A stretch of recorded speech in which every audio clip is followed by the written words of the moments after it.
Good morning everyone, my name is Aishah and I would like to inform my audience about the causes of period poverty. The causes of period poverty are because of socio-economic status, stigma surrounding menstruation and lack of access to clean water. Did you know that in Malaysia, some female students skip school when they have their monthly period, also known as menstruation, because their families were too poor to buy sanitary products? Did you know there are women who are often pregnant because they can't afford sanitary pads? Going out without sanitary pads means not being able to go to school or even leave the house for a menstruating girl. It adds to the stigma and shame associated with menstruation. If you are wondering why some women choose to be pregnant than periods and pads, it's because they won't have to buy pads for 9 months. This is referred to as period poverty. Period poverty is defined as a lack of access to menstrual hygiene products and education, such as sanitary products, washing facilities, and waste management. Imagine that's how the 500 million people globally who experience period poverty feel on a monthly basis.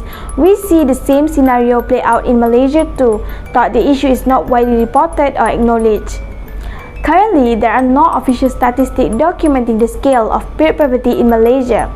However, the National Population and Family Development Board (LPPKN) Head of Reproductive Health Unit Dr. Hamiza Muhammad Hassan has publicly said that period poverty definitely affects women in B40 communities.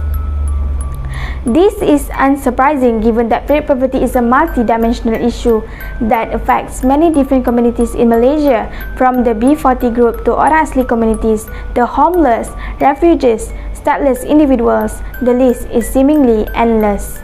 I, as a woman who has experienced menstruation and once faced period poverty, would like to share some information regarding it, and I also did additional research for this page.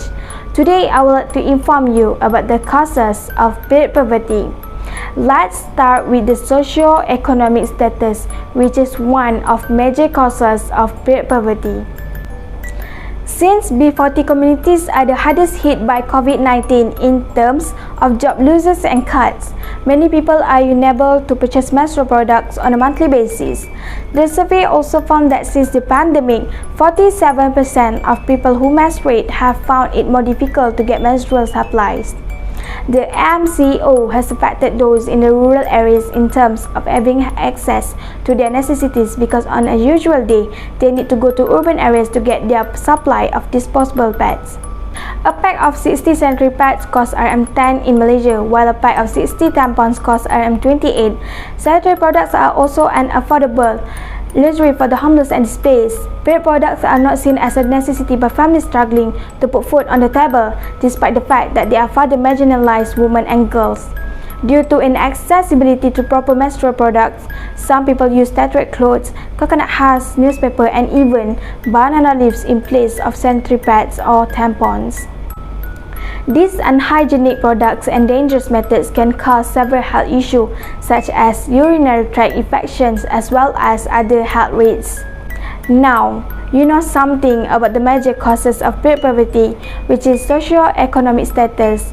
Let's look at the stigma surrounding menstruation that leads to period poverty. While we don't make women who on their periods live in isolated huts for the duration of their period, as many women in Nepal are, talking about periods still makes a lot of people uncomfortable in Malaysia. One reason for this may be religion. Menstruating women are restricted from taking part in many religious activities. This directly shapes the narrative that periods are dirty and undesirable, when in fact it is a natural cyclical experience for half the world's population. Most girls are often excluded from activities and interaction when they are menstruating due to various stigmas and taboos surrounding menstruation. When girls and women are not allowed to take part in any activities and are further ashamed due to this stigma and taboos, there is a loss of agency within them. This causes a decrease in self-esteem, which usually leads to depression and anxiety. Given the stigma surrounding menstruation that leads to period poverty, I am sure you are wondering why the lack of access to clean water becomes a cause of period poverty.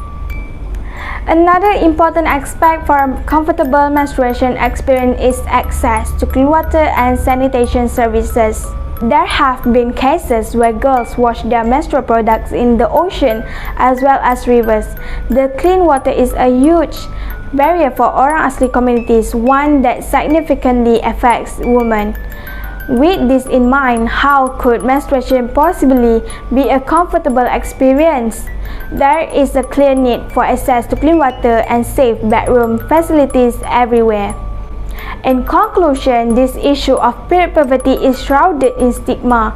Although period poverty is a global public health crisis, the shame surrounding menstruation means that it goes largely unaddressed. Many cultures see menstruation as dirty and something that people should hide. It is important to talk openly and inclusively about period poverty to improve menstruation experience for everyone. That's all from me. Thank you.